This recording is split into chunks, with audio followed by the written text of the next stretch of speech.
All right. Hi, guys.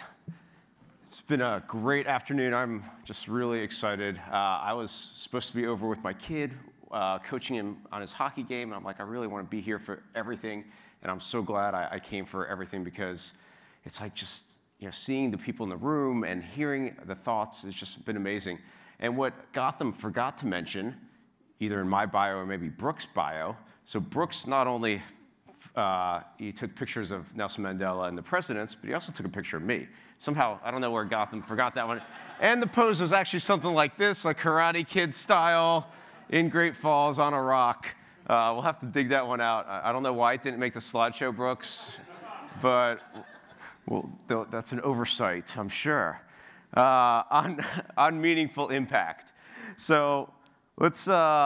I love questions, and I love that Christian was talking about questions and a more beautiful question. Like, to me, your questions dictate your answers. And I love this question. Someone posed it to me, one of my friends, she said, do you want to just push more water down the river, or do you want to actually change the course of the river? I'm like, oh, wow. Yeah, I want to change the course of the river. And I know, well, I won't speak for you, but I'm pretty sure the people in this room want to change the course of the river.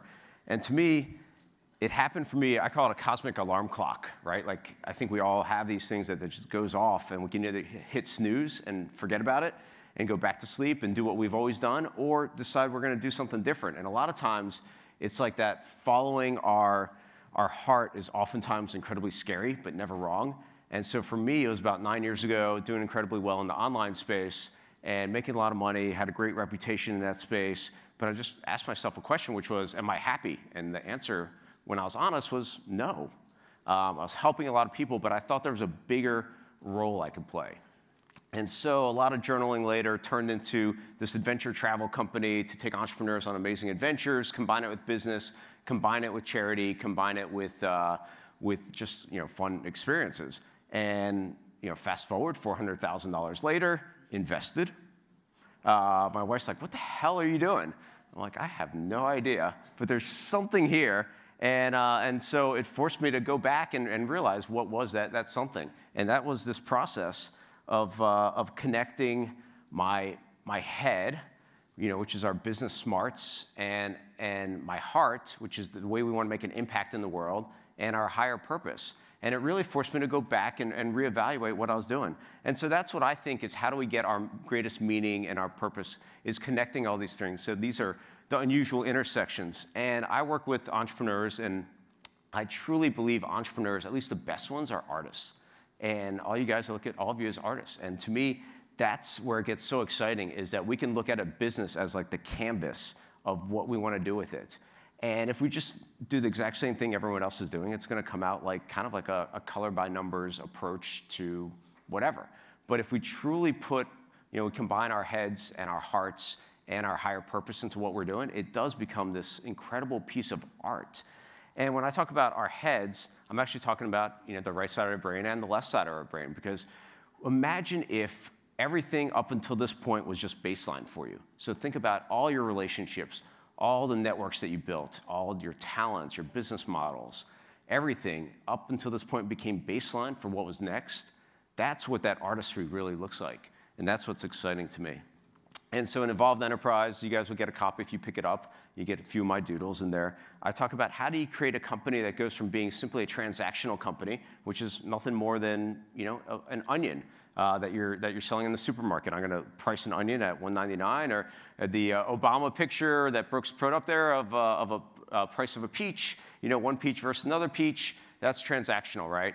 Transformational is when a company actually, every single person that is affected by that company, their identities are transformed.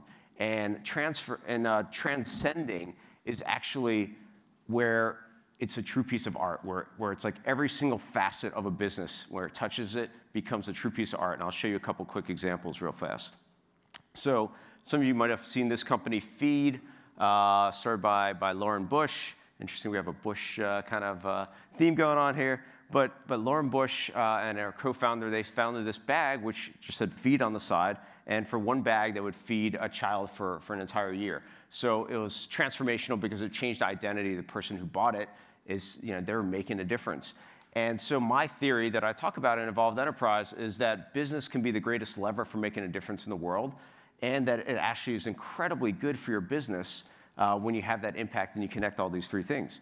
So feed is one of them, and then I talk about impact scoreboards. So this is where it gets really exciting. So I've had the chance to hang out with Blake Mycoskie from Tom's Shoes, and what he'll talk about all the time. Last time I saw him, he had given away 35 million pairs of shoes, right? So that was their impact scoreboard. But as a byproduct of giving away 35 million pairs of shoes, they've profitably sold 35 million pairs of shoes. So it's more exciting and more interesting to start thinking about an impact scoreboard and how do you bring that to your company or organization or what you're doing. And then that becomes the byproduct. So you create the metrics as a backwards way of thinking. So this is feed, and you can see at that point, this is at their 5-year anniversary, all the different things that they were able to do. And I love the analogy here of a tree with their roots and then what they're able to do with the impact that they made. Here's a company that not many people might have heard of. I have 11 different Evolved Enterprise impact models in the book that I share with you guys, but this one's called Source Matters, and it's looking at where the source is and how are you going to make the impact. So this is a company called Elvis and Cress, who were created by 2 designers in the UK that were literally walking down the street and saw all this fire hose sitting here abandoned from a fire station.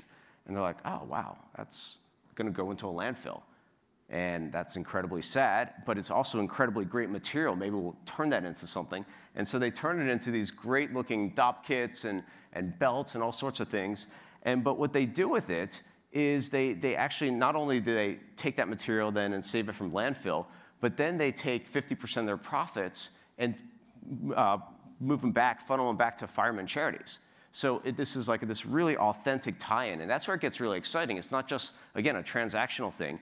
It's transformational. And there's another company that I think is actually on the transcending side of what this is, called Giving Keys. Anyone seen this or heard of it?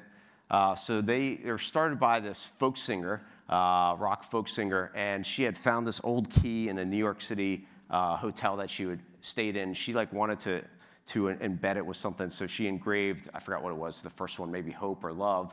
And so if you see a key hanging around a person's neck, you got to ask them about it or it becomes a conversation piece. And she ended up giving it to somebody. And then she ended up seeing a homeless couple on the Sunset Strip in LA. And she did what most people might not do, and I call these synchro destiny moments. She took them out for dinner.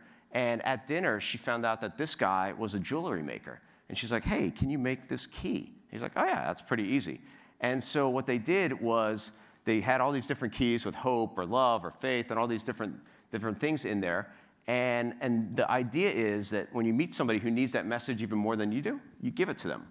And so what does that do? That creates stories. It creates unbelievable stories that are captured on their blog. It creates conversation pieces. And they employ people that are transitioning from homelessness to create those keys. So to me, that's a transcending business that, again, just takes what business can be and takes it to a whole nother place. And what's exciting is it's so great for business, too, because they were able to get distribution in places that they would never be able to get before. Fred Siegel, all sorts of places were really excited to partner with them because they're an Evolved Enterprise. So that's incredibly exciting. So one of the things that I went through this process, one of the greatest lessons I ever learned was through this book called The Great Work of Your Life, and it took apart the Bhagavad Gita, and I won't kind of rephrase all of it, but my biggest lesson during this time period was that you're not entitled to the fruit of your labor, you're just simply entitled to your labor, and that means putting your full heart and soul into something. And it's so incredibly hard for entrepreneurs to not be attached to that outcome of the sales or the bottom line or whatever it is. But when we truly put our heart and soul into something, into our business, that's where that artistry comes from. That's when we get the results, sometimes as a byproduct. And so like Christian, I love questions. So I journal quite a bit, and my journal is filled with questions. And so this was a question that really struck me when I heard it, kind of paraphrased from Brené Brown's book. And it was, what would you do even if you knew it would fail? It's a big one because you've all heard that, if you got 6 months to live, or you got, Dr. Steve, the oncologist, you deal with people all the time that have 6 months to live, and their values change all of a sudden, right? So we've heard that question. But to me, this question is even more powerful. People have heard what would you do even if it couldn't fail? That's fine. But what if it failed, right? That just means what would you trade your life energy for something that meant that much to you, regardless of what the outcome was. And it's an incredibly good one. So that was where my story kind of took a change, which was, it really forced me to go back and look, was I building an adventure travel company? Which, no, I wasn't. I wanted to truly change the way business is played, and that was creating this entire ecoverse. And even, so forward thinking about the year 2100, about connecting these visionary leaders and mavericks and people that could, I call my superpowers catalyzing the catalyst, that could actually change 100 of the biggest world's issues through business. So that's what I look at as my sort of canvas. And do I even know how I'm going to track that? I have no idea, but I'm going to get the guys from Click over here to help me with metrics, and we'll figure out how to track that stuff. We have the right people in the room when you throw that out there, right? So I say, look at your life in this mythology. If you read my bio, I was the 4th grade lead of, I was the Tin Woodsman in the Wizard of Oz. But imagine like you get to write your own story, and that's what's so amazing is not only are you the actor, but you're the director, and sometimes you're the audience. And you can think of your life in this mythic way. So not just hero's journey, but a mythic hero's journey, right? And start thinking about all these little synchro destiny moments, connect the dots looking backwards, as Steve Jobs said, and what turned up for right now. And so I love that. And then another great question is, what impact would I have that would be felt 300 years from now? And that kind of pulling that sword out kind of deal. And that's one of our core values in our company. And one of my favorite poets is, we're like on poetry here, but is this guy Rumi, a Sufi poet, right? And he said that what you seek is also seeking you. So what you want so badly, not just like, hope or, it's kind of cool, it'd be nice to win the lottery or whatever. Like what you really, really, like deep down, like that's when you connect, that head and your heart and that higher purpose. It's also seeking you. And that's like, I'm getting like actually goosebumps actually talking about it again, because it's actually coming at you. And so here's another one of my doodles, and it's write the business love story that you want the world to buy. And like, think about that. Like, it's, love your customers so much and love what you're putting out so much that it's not just a product. It's not just a service. It's something that truly has so much love in it. And that 4-letter word is kind of interesting. All right. So not only connect your head, your heart, and your higher purpose, but I would say connect your happy inner child. So what I have for you guys is a purple mustache. So we can put it on right here. Anytime you put a mustache on. Also, ladies look really good in mustaches, I have to say. I have different styles for you guys. And so wear them if you like. We have a little fun with it. And, just think about, ask some of the people that you meet here, what did you love to do as a kid? And then maybe how would you bring it forward into your business right now? And I always find that what you love to do as a kid really shows up in a big way, and that's where you get your excitement from. And if you come hang out with me at my, what are we calling it, a round table or breakout session? Maybe we'll do a little impromptu duck, duck, goose. I don't know what we'll do, but wear your mustache, and I'll throw an audible at you, Gotham. If you use the hashtag today, unusual ideas, and do something childlike or fun with a picture of you and your mustache, I'll give you some sort of prize, and Gotham, we'll figure out something, right? So we'll monitor that. Yeah. So it was also a new moon, I believe, 2 days ago, and so I'll leave you with a little happy full moon. Thank you, guys.